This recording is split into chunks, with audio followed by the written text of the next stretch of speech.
Permasalahan lingkungan menjadi isu yang tak pernah selesai di dunia. Emisi karbon, perubahan iklim, perluasan lahan yang merugikan hingga sampah plastik. Selama 50 tahun terakhir, polutan sampah plastik global meningkat secara signifikan mencapai 359 juta ton pada tahun 2020. Limbah plastik mengancam kematian fauna hingga kesehatan manusia melalui kontaminasi mikroplastik pada makanan. Sejumlah penelitian menunjukkan Indonesia adalah salah satu negara penyumbang sampah plastik terbesar di dunia. Isu-isu lingkungan yang mengancam bumi perlu mendapatkan perhatian khusus dalam pendidikan. Mengetahui fakta ketersediaan sumber daya di bumi sangat terbatas mengharuskan setiap manusia memiliki kesadaran demi keberlanjutan lingkungan. Aspek lingkungan menjadi salah satu target yang dicetuskan oleh PBB dalam Sustainable Development Goals.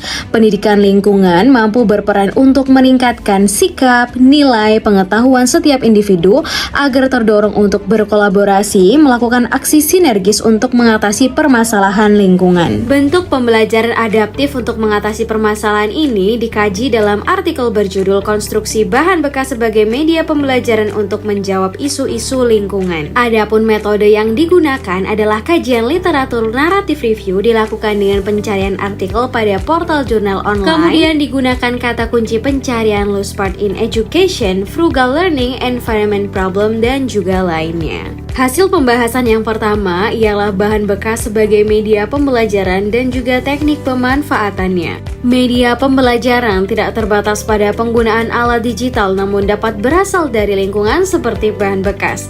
Dalam memilih media pembelajaran, ada beberapa faktor yang perlu dipertimbangkan, diantaranya sebagai berikut. Salah satu pemanfaatan bahan bekas ialah plastik yang menumpuk di sekitar lingkungan, terutama sekolah yang mampu dimanfaatkan untuk media pembelajaran. Media dari bahan bekas atau loose part dari alam seperti bebatuan, ranting pohon, biji-bijian, dan lainnya mampu menjadi bahan ajar. Teknik pemanfaatan yang bisa dilakukan yang pertama adalah metode 3R, reduce, reuse, dan juga recycle. Hal ini seperti yang sudah dilakukan pada SDN Temas 1 Batu, yakni mengubah sampah plastik menjadi tas, gelang, tirai, dan lainnya. Di sisi lain terdapat eco-brick, yaitu cara inovatif yang digunakan mengubah sampah plastik, terutama botol, untuk bisa ditumpuk dan juga diolah sehingga bermanfaat. Menuju ke pembahasan pemanfaatan bahan bekas dalam pembelajaran biologi. Dalam pembelajaran biologi, bahan bekas dapat diintegrasikan dalam beberapa materi.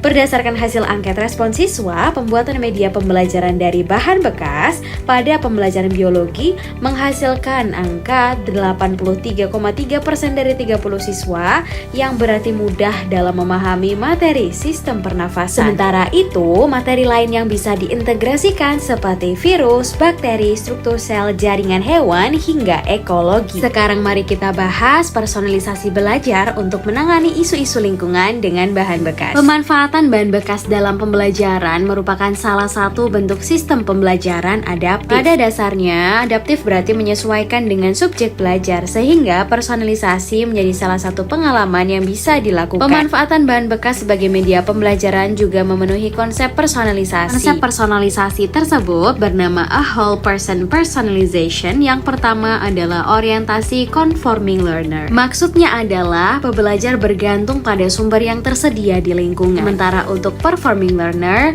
terdapat banyak praktik yang dilakukan pembelajar, dan pada transforming learner di mana pembelajar bisa mandiri dan mengetahui arah pembelajaran. Lantas, bagaimana bahan bekas bisa menjawab isu-isu lingkungan? Pengalaman belajar di lingkungan atau outdoor learning berdampak positif terhadap pengalaman pembelajaran akademik, pengembangan kepribadian, dan juga manajemen lingkungan.